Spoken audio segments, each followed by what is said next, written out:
Assalamualaikum warahmatullahi wabarakatuh. Halo guys, selamat datang kembali di channel John Smart Whisper. Di video kali ini, di hari ini, saya akan menjelaskan beberapa insight tentang hal penting atau sejarah penting di dunia properti. Sebelumnya jangan lupa untuk like, komen, dan subscribe video ini agar kalian tahu insight ataupun info terbaru dari channel ini. 3, 2, 1. Oke, di hari yang cerah ini saya akan menjelaskan tentang subprime mortgage atau krisis properti tahun 2008 di Amerika. Di sini saya akan menjelaskan teknikalnya, bukan secara timing ataupun waktu serta tokoh-tokohnya, tapi konsep teknisnya. Apa sih kejadian yang sebenarnya terjadi di tahun itu? Nanti kalian bisa koreksi ataupun memberikan tambahan apabila ada yang kurang di kolom komentar ya. Saya terbuka untuk saling koreksi ataupun membangun kisah yang benar. Terima kasih untuk yang udah support video ini ataupun channel ini. Tanpa kalian, saya nggak akan bisa untuk konsisten sampai detik ini dalam membuat video-video short ataupun video panjang ini.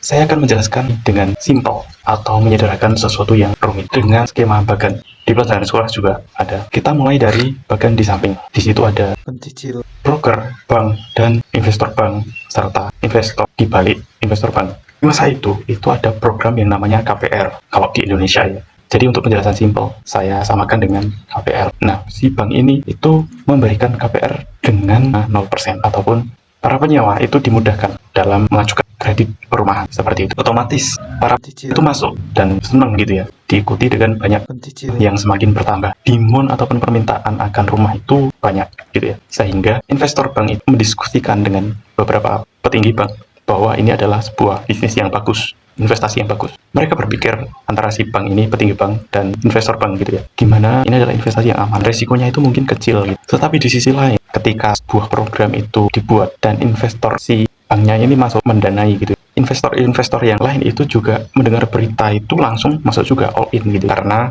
properti itu dianggap demand ataupun permintaan yang stabil dari masyarakat. Ketika bank ini menganggap aman serta para pengikut ataupun investor yang masuk, di sisi lain bagian itu ada investor yang kontra ataupun berkebalikan. Nah, seiring waktu berjalan, para pencicil kan aman-aman aja di awal program. Namun setelah waktu berjalan sekian lama, ada beberapa pencicil yang gagal bayar karena entah kondisi, entah kelalaian, hingga akhirnya bank pun menyita dan melelang. Dan ada juga yang sebagian itu masih tetap konsisten dan mereka di kalangan menengah serta mampu. Pencicil gagal ataupun rumah yang dilelang tadi, lelangan itu kan rumahnya dijual dengan harga yang lebih murah daripada harga yang sebenarnya. Hal ini membuat para pencicil yang mampu itu berpikir, ngapain pencicil panjang kalau kita sebenarnya mampu untuk membeli lelangan tadi yang otomatis jauh lebih murah dan bisa menghemat uang kita. Nah, dari sinilah permasalahan itu muncul, yang akhirnya orang yang tadinya sebenarnya mampu untuk mencicil kemudian out ataupun keluar dari sistem kredit ini, hingga merembet hampir sebagian besar program ini tidak berjalan mulus. Akhirnya program ini menjadi seperti yang dikatakan pada mayoritas konten, yaitu bom waktu,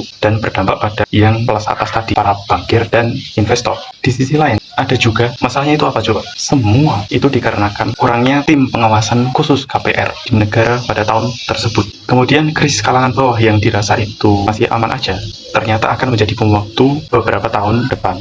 Dan kesalahan dari pihak bank itu tidak menyeleksi siapa yang benar-benar mampu untuk dikasih pinjaman seperti itu. Contohnya imigran-imigran dari luar, kan datanya belum valid sebenarnya, mereka dari kalangan mana ya tahu dari pihak bank itu.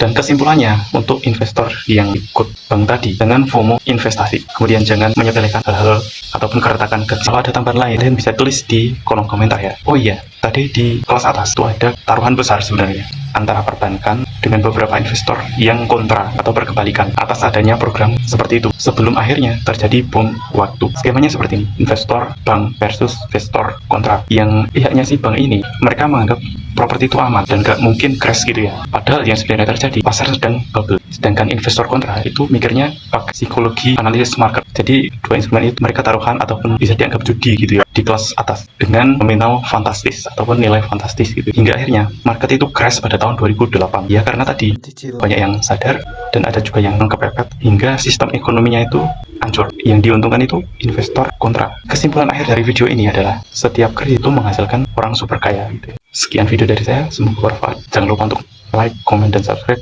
See you.